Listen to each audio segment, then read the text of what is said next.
السلام علیکم۔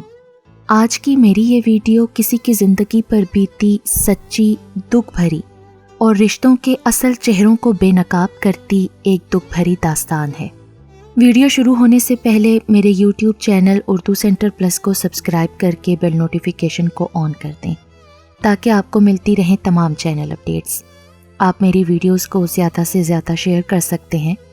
اب آپ مجھے ٹویٹر، فیس بک اور انسٹاگرام پہ بھی فالو کر سکتے ہیں۔ آج صبح ہی سے طبیعت بہت ملول تھی، دل پر اداسی کی دھند چھائی ہوئی تھی۔ بچے ٹی وی دیکھ رہے تھے اور میں پلکوں پر جھلملیاں لیے اپنے کمرے میں بیٹھی دھند کے اس پار دیکھنے کی کوشش کر رہی تھی جہاں میرے سب اپنے جمع تھے، سب عزیز و اقارب موجود تھے۔ نہ تھی تو میں ہی نہ تھی۔ آج میرے بھائی کی بیٹی امارہ کی شادی کی تقریبات شروع ہو گئی تھی۔ میری بھانجیاں، بھتیجیاں ڈھولک بجا رہی ہوں گی، گانے گا رہی ہوں گی، میں نے سوچا، اور میں یہاں اکیلی بیٹھی ہوں۔ بہت اداس ہو گئی ہوں۔ میں جو کبھی ہر محفل کی جان ہوا کرتی تھی، آج اکیلی کر دی گئی ہوں۔ میرا دل غم سے بھر گیا۔ کسی کو میری یاد تک نہ آئی تھی۔ سب رشتوں پر انا کی گرد جم گئی تھی۔ سب محبتیں ضد کی دھول میں اٹی پڑی تھیں۔ عمر عزیز کے پورے 40 سال بتا دیے میں نے، اور تب جا کر پتا چلا کہ محبت ہر روپ میں، ہر رنگ میں سیراب ہی ہوتی ہے۔ اس دشت خاردار میں چلتے چلتے اب تو میرے پاؤں بھی لہو لہان ہو گئے تھے۔ محبت مجھے ہر روپ، ہر رنگ میں، ہر رشتے ناطے میں ملی ضرور تھی، مگر ہمیشہ مٹھی میں ریت کی طرح پھسل جاتی تھی، اور میں دیر تک اپنا خالی ہاتھ دیکھتی رہتی تھی جہاں چمکتی ریت کا چپکا ہوا کوئی ذرہ مجھے اس کھوئی ہوئی محبت کی یاد دلاتا رہتا تھا، مجھے رلاتا تھا۔ لیکن اس بار دکھ کی نوعیت بہت شدید تھی۔ جن بہن بھائیوں کو میں نے اپنی گود میں کھلایا تھا، جن کے لیے ہر برائی مول لی تھی، وہی سب مجھے تنہا کر گئے تھے۔ ہم سب ایک ہی گھر میں پلے بڑھے تھے۔ زندگی کے اچھے برے دن ہم نے ساتھ گزارے تھے۔ ہماری محبتیں، ہماری ضدیں سب مشترکہ تھیں۔ میں ان سب میں بڑی تھی، گھر کی پہلی اولاد تھی، اس لیے ذرا لاڈلی بھی تھی۔ بچپنا ابھی گیا نہیں تھا، مگر جب اماں مری تو ایک دم ہی مجھ پر بڑا پن آ گیا تھا۔ میں جن بہن بھائیوں پر اپنا روب جمایا کرتی تھی، جن سے لڑائی جھگڑا کرتی تھی، اب ان کے لیے میں ڈھال بن گئی تھی۔ کوئی انہیں کچھ کہے، انہیں ڈانٹ ڈپٹ کرے، یہ مجھے گوارا نہیں تھا۔ میرے بہن بھائیوں پر کسی کی میلی نظر، کسی کی تلخ بات مجھے کھولا کے رکھ دیتی تھی۔ میری یہ عادت شادی کے بعد بھی نہیں بدلی تھی، حالانکہ میں بیاہ کر ان سے بہت دور آ گئی تھی، مگر میں نے خود کو ان سے دور نہیں ہونے دیا تھا۔ فاصلوں کے باوجود میں ان کے ہر دکھ سکھ میں شامل ہوتی تھی۔ بہن بھائیوں کی شادیوں سے لے کر ان کے بچوں کے عقیقوں اور سالگرہ میں بھی شریک ہوتی تھی۔ وہ جب بھی مجھے بلاتے، میں مجبوریوں کی تمام دیواریں گراتے ہوئے اپنوں کی آواز پر کھچی چلی جاتی تھی۔ اپنی بساط سے بڑھ کر، اپنے شوہر سے چھپ چھپا کر میں ان سے لین دین کرتی تھی۔ میں نے اپنے لیے آج تک اپنے بہن بھائیوں سے کوئی فرمائش، کوئی تقاضا نہیں کیا تھا۔ بھلا اپنی اولاد سے بھی کوئی تقاضے کیا کرتا ہے؟ میں نے تو انہیں اپنی اولاد ہی سمجھا تھا۔ میں نے ان سے نہ کبھی مدد مانگی اور نہ ہی پروٹوکول۔ جو ملا کھا لیا، جہاں جگہ ملی سو گئی۔ میں تو انہیں دیکھ دیکھ کر جیتی تھی، ان کی خوشیوں کو اپنی خوشی جانتی تھی۔ اماں کے مرنے کے بعد تو میں خود کو ان کی ماں سمجھنے لگی تھی۔ بس یہی میری بھول تھی۔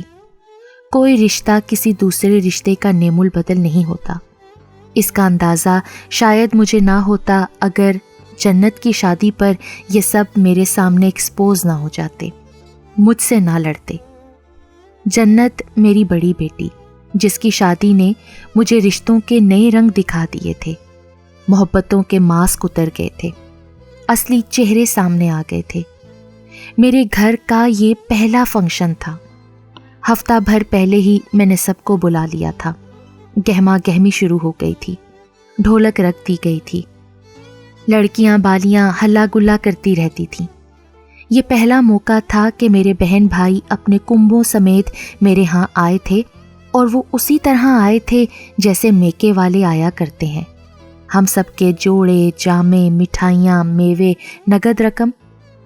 ہمارے ہاں بھاگ دینے کا رواج تھا، سو میرے بھائیوں نے اس رسم کو بھی نبھایا۔ میں تو خوشی سے پھولے نہیں سماتی تھی۔ میکے کا زام عورت کو مغرور بنا دیتا ہے۔ میں بھی اتراتی پھر رہی تھی، پل پل اپنے بہن بھائیوں اور ان کے کنبوں کی خاطرداری میں لگی تھی۔ اپنے حالات اور وسائل کے مطابق سب کی آؤ بھگت کر رہی تھی، مگر پھر بھی نہ جانے کیوں اور کیسے میں ان کی توقع پر پوری نہیں اتر رہی تھی۔ تبھی تو سب ناراض ہو گئے تھے۔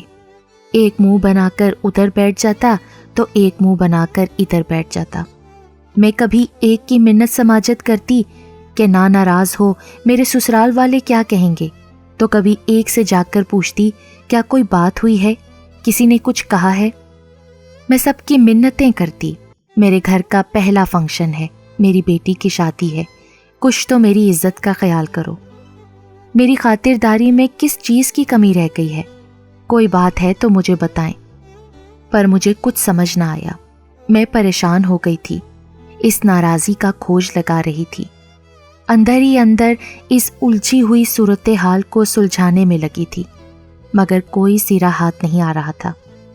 میری ساس اور نندیں میرے بھائیوں کو اور بھابھیوں کو جب سٹیج پر آنے کا کہتی کہ آ کر رسم ادا کرو، تو وہ برا سا منہ بنا کر کہہ دیتے ہمیں اوپر آنے کی کوئی ضرورت نہیں، کسی کو کون سا ہماری پرواہ ہے۔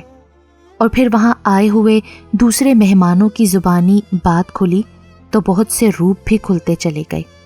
رنجشوں کا ایک طوفان تھا جو عمدہ چلا آ رہا تھا۔ میرا جرم یہ تھا کہ میں بارات والے دن باراتیوں اور اپنے سسرالیوں کی پذیرائی میں لگی رہی، اور میں اپنے بھائیوں کو، بھابھیوں کو اور ان کی اولاد کو مناسب وقت نہیں دے سکی۔ میں نے انہیں بقول ان کے پروٹوکول نہیں دیا۔ میں حیران ہو گئی تھی۔ بدلتے لہجے اور بگڑے رویے مجھے میری اوقات یاد دلا گئے تھے۔ میرا بڑا پن کسی کونے میں منہ چھپا کے رونے لگا تھا۔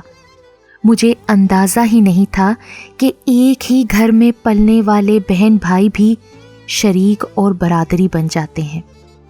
گودوں میں کھلائے جانے والے مقابلے پر اتر آتے ہیں، اپنوں کی خوشیوں کو اپنے ہی پھیکا کر دیتے ہیں۔ مجھے یہ باتیں زیادہ غم زدہ کر رہی تھیں کہ میں نے ہمیشہ اپنے بہن بھائیوں کے سکھ دکھ میں ان کا ساتھ دیا، ان کی خوشیوں کو اپنی خوشی سمجھ کر بڑھ چڑھ کر حصہ لیا، بجائے میرے بھائی اور میری بھابھیاں میری بیٹی کے میرے گھر میں ہونے والے پہلے فنکشن میں میری مدد کرتے، انہوں نے میرے سسرالیوں کے سامنے میرا ہی سر جھکا کر رکھ دیا۔ انہیں صرف اپنی خاطر تواضع کی پڑی تھی، میری عزت اور بے عزتی کی کسی کو کوئی پرواہ نہیں تھی۔ میرے گھر کی پہلی خوشی کو میرے اپنوں نے، میرے بھائیوں نے اپنے رویے سے بدمزہ کر دیا۔ سب مجھ سے روٹھ گئے تھے، میرے اپنے مجھ سے چھوٹ گئے تھے۔ پروٹوکول کا طوفان ہماری بے لوث محبتوں کو بہا کر لے گیا تھا، اور میں یوں اکیلی کر دی گئی تھی۔ اس دن کے بعد سے میرے بہن بھائیوں نے، جنہیں میں اپنی اولاد سمجھتی تھی، مجھے ہمیشہ کے لیے اپنی زندگیوں سے نکال دیا تھا۔ آخر میں بس میں یہی کہنا چاہتی ہوں کہ پروٹوکول ایک پیراسائٹ کی طرح ہمارے معاشرے میں پنجے گاڑے بیٹھا ہے، چاہے حکومتی ارکان ہوں یا پھر اپنے۔ اس پروٹوکول کے چکر میں سب خون پیتے ہیں، چاہے وہ عوام کا ہو یا پھر ماں کا۔